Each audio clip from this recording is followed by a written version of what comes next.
నమస్తే, welcome to ప్రజా చైతన్యం. మాజీ మంత్రి బాలినేని శ్రీనివాసులు రెడ్డి వైసీపీకి రాజీనామా చేసి జనసేనలో చేరిపోయారు.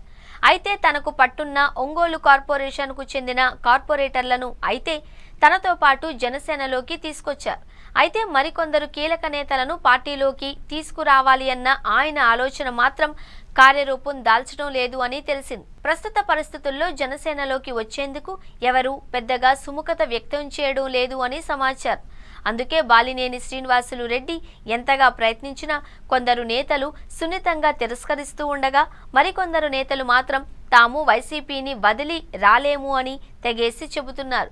బాలినేని శ్రీనివాసులు రెడ్డి కాంగ్రెస్లో ఉన్నప్పటి నుంచే ప్రకాశం జిల్లాను తన చెప్పు చేతల్లో పెట్టుకుని ఉన్నారు.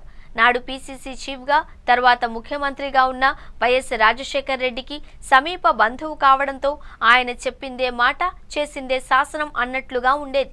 నాటి నుంచి 2019 ఎన్నికల వరకు బాలినేని శ్రీనివాసులు రెడ్డి చెప్పిన వారికే టికెట్లు దక్కేవి. అందులో బాలినేని అందరు నేతలతో టచ్లో ఉంటారు.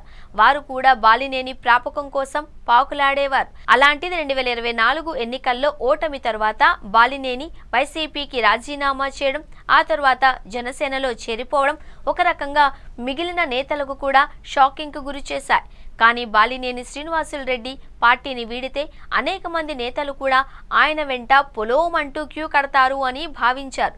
జనసేన అధినేత పవన్ కళ్యాణ్ కూడా అదే ఊహించారు. అందుకే బాలినేనికి అంత ప్రాధాన్యత ఇచ్చారు.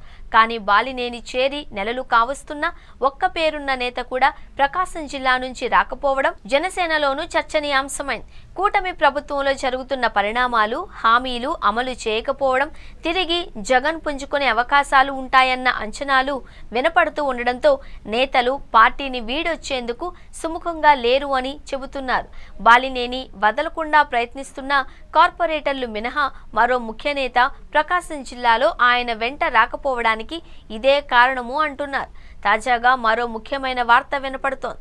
కందుకూరు మాజీ శాసనసభ్యులు మానుగుంట మహేందర్ రెడ్డి కూడా జనసేనలో చేరుతారు అన్న ప్రచారం జరుగుతోంది. కానీ ఆయనతో బాలినేని మాట్లాడారు అని, త్వరలోనే జనసేన గూటికి వస్తారు అన్న క్యాంపెయిన్ సోషల్ మీడియాలో పెద్ద ఎత్తున నడిచింది. జగన్ వైఖరితో కలత చెంది తీవ్ర అవమాన భారంతో వైసీపీని మానుగుంట మహీధర్ రెడ్డి వేడతారు అన్న ప్రచారంలో మాత్రం నిజం లేదు అంటున్నారు. ఆయన కూడా బాలినేని సంప్రదించినా వెనక్కు తగ్గినట్లు తెలిసింది. దీంతో బాలినేని శ్రీనివాసులు రెడ్డి తాను ఊహించినట్లు అనుకున్నట్లు ఎవరు తన వెంట రాకపోయేసరికి డీలా పడినట్లు బాలినేని సన్నిహితులు చెబుతున్నారు.